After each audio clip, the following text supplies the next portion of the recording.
Tere, mina olen Mikk Kingo Speitsist ja selles videos tahame sinuga jagada väga erilist tehnikat, mida ma ise kasutan selleks, et suuta hoida fookust.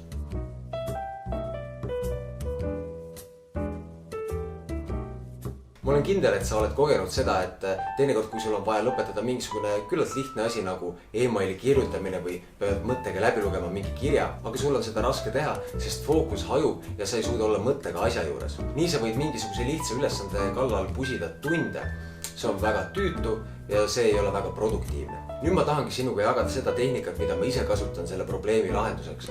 Ma õppisin seda endiselt Buddha mungalt Andy Paricombilt tema Headspace'i programmi raames.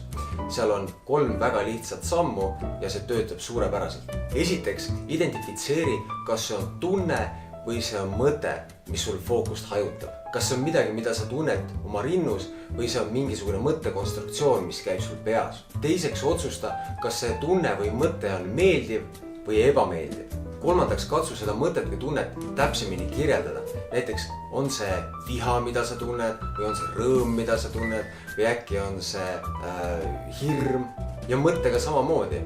Millest see mõttekonstruktsioon koosneb? Kas sa mõtled äkki selle peale, mida sa pead oma tütrele sünnipäevaks kinkima või sa muretsed selle pärast, et sa ei ole homseks kohtumiseks ette valmistanud?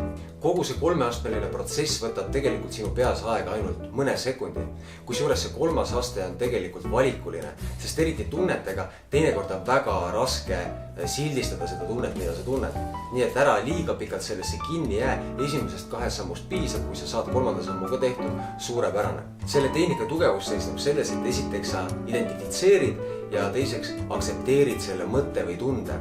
Ja kohe, kui sa oled need 3 sammu läbi käinud, suudad sa uuesti kontsentreeruda sellele asjale, mida sa tegelikult tegema pead. Selge, et su fookus võib paari sekundi pärast uuesti hajuda, lihtsalt kasuta jälle seda sama 3 sammu tehnikat.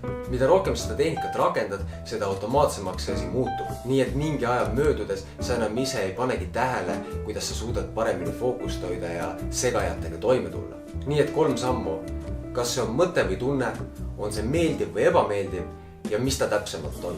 Proovi seda tehnikat enda peal, ma olen kindel, et see toob sulle sama palju kasu, kui see on toonud mulle. Kohtume järgmisel korral.